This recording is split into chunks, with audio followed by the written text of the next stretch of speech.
ऐसे कैसे नहीं बनाएगी? कल रात की रसोई मैंने की थी ना, तो आज रात की रसोई तू ही करेगी। अच्छा, और जो मैंने दिन भर काम किया उसका क्या? दिन में भी मैं काम करूं और रात में भी?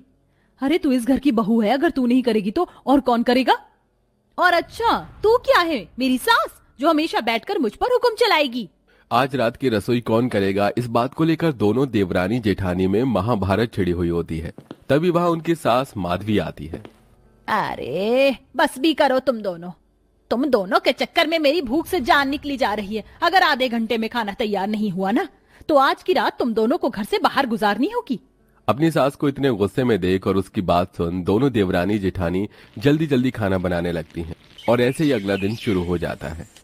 चलो, आज दोपहर की रसोई तो मैंने कर ली, रात की रसोई से मुझे तो छुटकारा मिल गया। अब मस्त रात में अपना सीरियल देखूंगी। अक्षरा चालाकी से दिन की रसोई का काम खत्म करके अपने रूम में चली जाती है और ऐसे ही रात हो जाती है। रात होते ही फिर एक बार दोनों देवरानी जेठानी में रात की रसोई को लेकर लड़ाई शुरू हो जाती है। सुबह की रसोई मैंने कर ली थी, तो रात की तो तू ही करेगी। ये चालाकी मेरे साथ मत करना जेठानी जी। सुबह की रसोई में काम ही कितना होता है। चालाकी से सुबह की रसोई का काम करके रात की रसोई मेरे हाथ में थमा दी। मैं तो अपनी रसोई कर चुकी हूँ, तो अब तो तू ही रसोई करेगी। रोज रोज की देवरानी जेठानी की रात की रसोई की लड़ाई को देखकर बेचारे दोनों के पति ओम और जगन अक्सर रात का खाना बाहर से ही खाकर आया करते थे। ये देख माधवी को अपनी दोनों बहुओं पर बहुत गुस्सा आता है। चालाक मुझे कह रही थी और आज देखो खुद ही मेहंदी लगा कर आई है कि रात की रसोई ना करनी पड़े। अरे इसमें चालाकी कैसी? कल मेरी सहेली की शादी है, इसलिए मैंने मेहंदी लगाई है। बस बस बस, मैं खूब अच्छी तरह से जानती हूँ कि मेहंदी किस लिए लगाई है तूने। तुम दोनों की इस रात की रसोई को लेकर बेचारे मेरे दोनों बेटे हर दिन बाहर का खाना खाकर आ रहे हैं, और तुम दोनों की लड़ाई है कि खत्म ही नहीं हो रही है। लगता है अब मुझे ही कुछ करना होगा। अब मैं तुम दोनों में घर के सारे काम बांट दूंगी। अक्षरा बहू, तू घर की साफ सफाई और दिन में जितना भी काम होता है वो करेगी, और सुहानी बहू, तू रात की रसोई संभालेगी। लेकिन माँ जी, मैं ही क्यों? जेठानी जी क्यों नहीं? क्योंकि मैं कह रही हूँ, इसलिए। अब तुम दोनों में फिर से लड़ाई हुई ना, तो दोनों को मायके भेज दूंगी। इतना कहकर माधवी चली जाती है। जहां माधवी की बात सुन बेचारी देवरानी सुहानी परेशान होने लगती है। वहीं उसकी जेठानी अक्षरा ये देखकर बहुत खुश होती है। क्यों बच्चों, आया ना मजा? अब संभाल रात की रसोई, मैं तो चली अपना सीरियल देखने। अक्षरा की बात सुन सुहानी को उस पर गुस्सा तो आता है, लेकिन अब सुहानी अपनी सास के फैसले के आगे कर ही क्या सकती थी। जहां जेठानी दिन में रसोई का थोड़ा बहुत काम करके आराम करती, वहीं बेचारी देवरानी पर रात की रसोई की सारी जिम्मेदारी आ चुकी थी। बाप रे बाप, एक तो ये रात की रसोई, ऊपर से ये गर्मी। अब मैं समझी कि जेठानी जी रात को रसोई करना क्यों नहीं चाहती थी। गर्मी में इतना सारा खाना जो बनाना पड़ता है उन्हें। सुहानी गर्मी से परेशान होकर खाना बना ही रही होती है कि तभी वहां अक्षरा आती है। मेरी प्यारी देवरानी, तुम्हें इस तरह गर्मी में रात की रसोई करते हुए देखकर अच्छा नहीं लग रहा है, लेकिन क्या करे, माँ जी की बात तो माननी पड़ेगी ना। ये झूठा दिलासा ना किसी और को देना, मुझे नहीं। सब जानती हूँ मैं कि इतनी गर्मी में मुझे रात की रसोई करता देख मन ही मन कितना खुश हो रही होगी।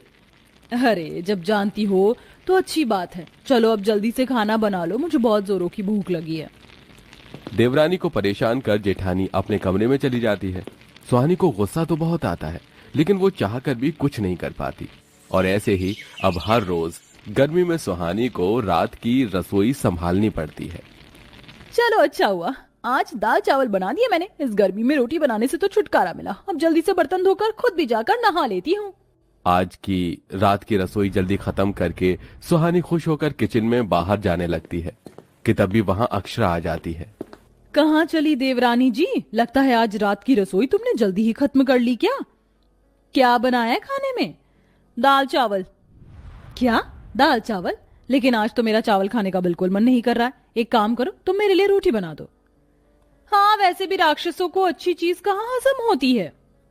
इतना कहकर सुहानी मुंह बनाकर अब गर्मी में फिर से रोटी बनाने लगती है। वहीं ये सब देख अक्षरा मन ही मन बहुत खुश होती है और अब ऐसे ही कुछ दिन गुजर जाते हैं। माँ जी, रोज रोज रोटी सब्जी खाकर मैं तो थक चुकी हूँ। क्यों ना आज रात के खाने में कुछ अच्छा खाया जाए। मेरा तो मटर पनीर पूरी और पुलाव खाने का मन कर रहा है।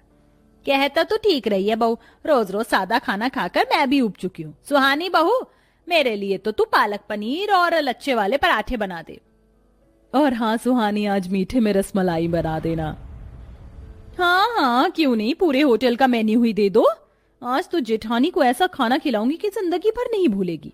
सुहानी किचन में जाकर रात की रसोई की तैयारी करती है। सारा खाना बनाने के बाद सुहानी चुपके से अक्षरा की सब्जी की कटोरी में ढेर सारी लाल मिर्च डाल देती है। अक्षरा जैसे ही सब्जी खाती है, मेरा मुंह। अरे क्या हुआ अक्षरा बहू, तो ठीक तो है ना? माँ जी, सब्जी में बहुत मिर्ची, मेरे तो आंख नाक कान सब जगह से धुआं निकल रहा है। क्या मिर्ची? लेकिन खाने में तो बिल्कुल भी मिर्ची नहीं है, खाना बिल्कुल ठीक है। हाँ, खाना तो आज का बहुत अच्छा बना है। अरे वो जेठानी जी क्या है ना, जिसकी जुबान तीखी होती है उसको खाना भी तीखा ही लगता है। आप पानी पीजिए, मैं अंदर से आपके लिए मिठाई लेकर आती हूँ। क्या पता उसको खाकर आपकी तीखी जुबान को थोड़ा चैन मिले। सुहानी की बात सुन अक्षरा समझ जाती है कि यह सब सुहानी ने ही किया है, जिसके चलते अब अक्षरा सुहानी को सबक सिखाने के लिए हर रोज रात की रसोई में ढेर सारा खाना बनवाती है। रोज रोज गर्मी में इतनी देर तक खाना बनाने के चक्कर में अब सुहानी की गर्मी से तबीयत खराब होने लगती है और सुहानी के हाथ पैरों पर गर्मी के दाने भी निकल आते हैं। इतनी गर्मी में अब मैं आज रात की रसोई नहीं कर सकती। आज रात की रसोई तो जेठानी जी को ही करनी होगी। ऐसे कैसे रात की रसोई तो देवरानी ही करेगी?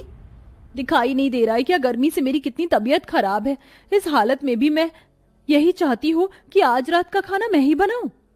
ये ड्रामा मेरे सामने करने की कोई जरूरत नहीं है। खाना ना बनाना पड़े इसलिए तुम ये ड्रामा कर रही हो। अच्छी तरह मालूम है मुझे सब, समझी? अब चुपचाप से जाकर रात की रसोई की तैयारी करो। और हाँ, आज मेरे कुछ मेहमान आने वाले हैं तो खाना अच्छा और ज्यादा बनना चाहिए। सुहानी की तबीयत खराब देखकर भी अक्षरा को उस पर जरा भी तरस नहीं आता, जिसके बाद बेचारी सुहानी रात की रसोई की तैयारी करने लगती है। लेकिन तबीयत खराब होने की वजह से खाना बनाते बनाते ही सुहानी बेहोश हो जाती है। थोड़ी देर में माधवी जैसे ही किचन में जाती है तो सुहानी को बेहोश पाकर काफी डर जाती है। हे भगवान, सुहानी बहू को क्या हुआ? सुहानी बहू उठ, सुहानी बहू क्या हुआ तुझे? माधवी जल्दी से डॉक्टर को कॉल करती है, जहां डॉक्टर आकर सुहानी का चेकअप करते हैं। देखिए, ज्यादा घबराने की कोई बात नहीं है, बस गर्मी के चलते इनकी थोड़ी तबीयत खराब हो गई है। बस आप लोग कुछ दिनों तक इन्हें रसोई में जाने मत दीजिएगा। ठीक है डॉक्टर साहब। अक्षरा बहू, अब से कुछ दिनों के लिए तू ही रात की रसोई संभालेगी। क्या?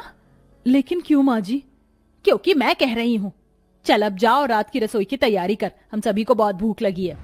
देवरानी की तबीयत खराब होने पर अब जेठानी को ही रात की रसोई संभालनी पड़ती है, जिसमें जेठानी का एक दिन में ही बहुत बुरा हाल हो जाता है। अरे रोटी नहीं बनी क्या अभी तक? जल्दी से रोटी लेकर आओ।